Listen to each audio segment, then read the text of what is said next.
For today's Daily Cancellation, it seemed appropriate to spend some time checking out the content that's being produced over at MSNBC, the cable news station that is about to be canceled due to its extremely catastrophically low ratings. By my count, we have only about 3 weeks left before MSNBC is removed from the airwaves and replaced with something called MS Now, which will also inevitably be canceled soon afterwards. So out of a morbid sense of curiosity, I decided to watch some Morning Joe, their marquee program that's lost about 50% of its audience since the election.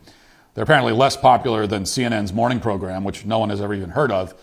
In other words, morale is probably very low and dropping fast over at Morning Joe. And that may explain why, instead of producing compelling segments, they're just pulling up random New York Times editorials and reading them out loud. Watch. So, Molly, you have a guest essay out in the New York Times this morning, your new place of work, entitled Democrats Need to Chill About the Electability of Women.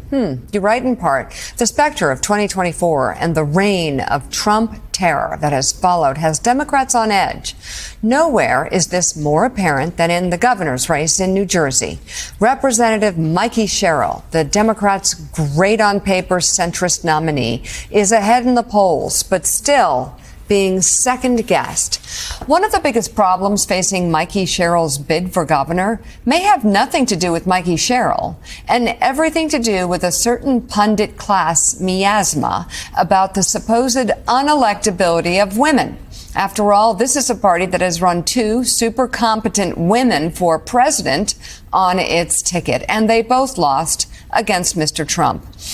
One of the Democrats' 2025 big bets is on the national security mom. There's also an off-year election in Virginia where Abigail Spanberger, a former House member and CIA officer, checks similar competent centrist boxes. Both are being asked to save the party while simultaneously being questioned about their electability. That's code for how sexist is the electorate. That's sad. Well, it is sad on multiple levels. First of all, there's no logic whatsoever in that hysterical, rambling wall of text that she just read. We're told that Trump's administration is a reign of terror and that a woman named Mikey Sherrill is the victim of misogyny, even though she's attracting large crowds, leading in the polls to be the next governor of New Jersey. Somehow this qualifies her as a victim of sexism, all because some unnamed pundits are questioning her electability, which means, of course, that every female candidate from now until the end of time will be a victim of misogyny. And secondly, somewhere in there, I heard the phrase national security mom. This is a phrase that should never be uttered by any human being in any context. It makes no sense, for one thing.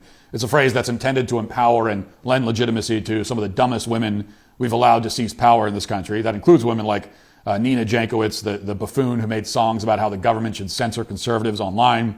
It also includes Victoria Nuland, who oversaw the war in Iraq, the overthrow of Ukraine's government, pretty much every other disastrous foreign policy decision in this country's recent history. It includes CNN analyst Juliette Kayyem, the imbecile who recently tried to claim that the guy who shot up an ICE facility had no discernible political motivation. So these women are all national security moms, and the world would be a much better place if every single one of them had stuck to just being a mom instead of getting involved in national security. But the MSNBC clip does not stop there. Somehow it becomes even more embarrassing and pathetic for everybody involved. Watch. You can't take anything for granted, and you can't dismiss it.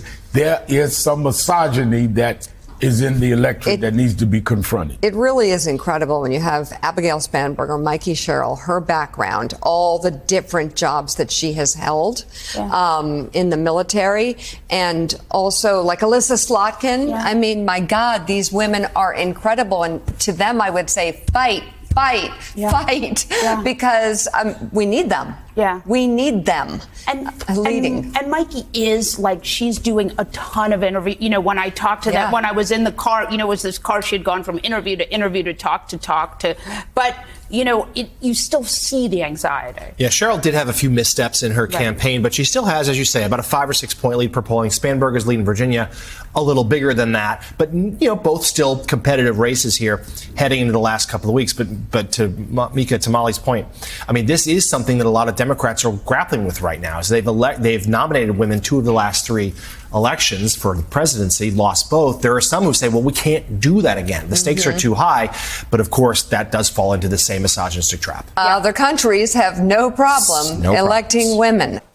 There's no way around it when it comes to health care. People are really frustrated with how much it costs and how to pay for it. The usual ways that we've been doing this have only gotten more expensive, more complicated, and really aggravating. That's why MediShare is such a welcome relief. It's called healthcare sharing. It's different, and it works. More than 1 million Americans are now doing this, and MediShare has been a great option for more than 30 years. So really, you could save thousands of dollars a year on your healthcare and be happy.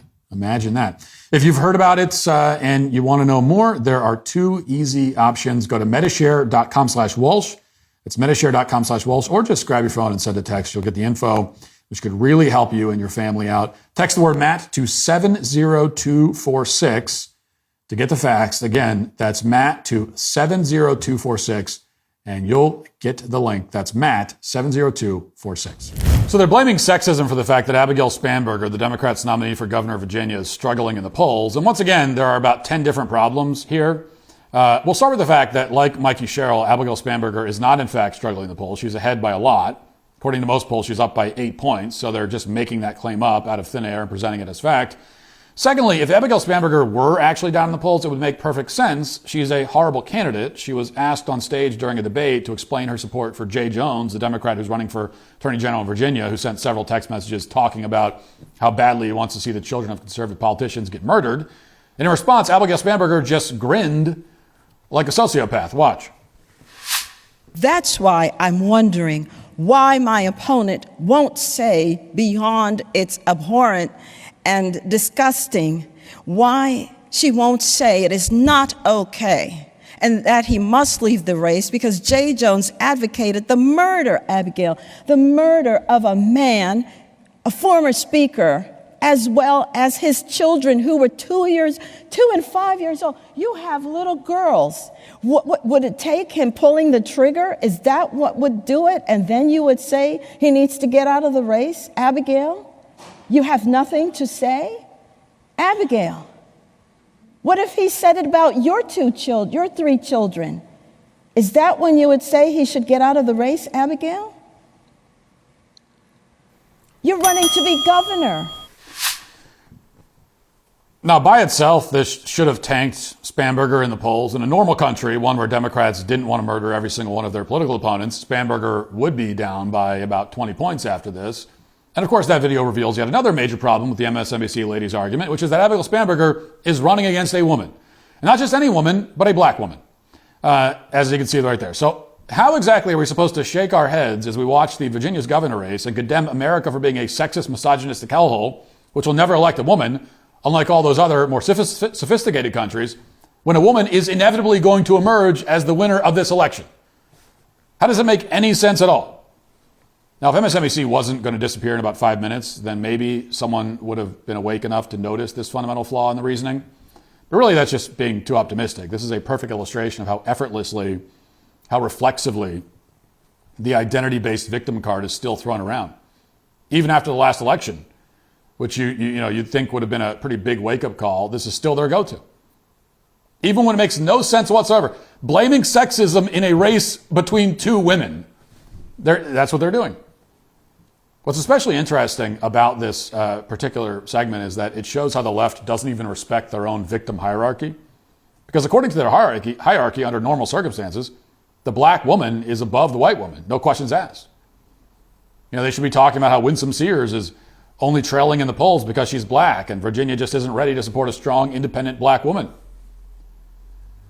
But, black women are carrying the country on their backs with no credit, with no gratitude from anybody. That's usually what they say in these kinds of situations. But of course, politics overrides everything in the end, as we know. So instead, we're treated to wailing about how Hillary Clinton and Kamala Harris were supposedly super competent, even though Hillary Clinton was a criminal and Kamala couldn't even pronounce her own name. Kamala was asked the world's biggest softball question on national television, and she flubbed it. She was asked point blank, as you recall, whether it's a good thing to provide taxpayer-funded sex changes for illegal aliens in federal prison.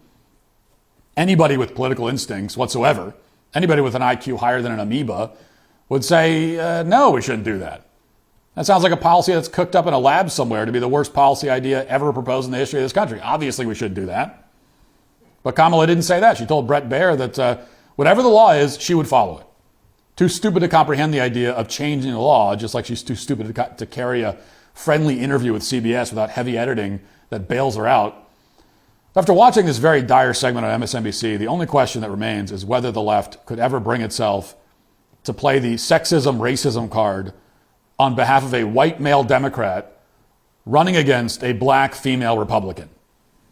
Now, that'd be an interesting hypothetical. And in that case, I'd say probably not.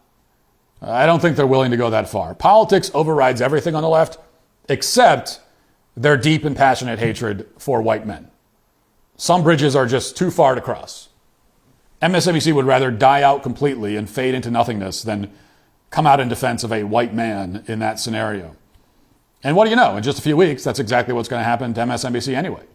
All 10 of their viewers will have to go online to read dumb and incoherent New York Times op-eds about sexism because MSNBC won't be around to read it to them. The endless identity politics simply aren't keeping the lights on anymore. And after watching this extremely grating segment, it's not hard to see why. And that is why what is left of MSNBC, which apparently isn't much, is today canceled. Hey, YouTube, thanks for listening to the show. If you'd like access to my full show with no ads, you should go to dailywire.com and use promo code Walsh to get 2 months free on all annual plans. See you there.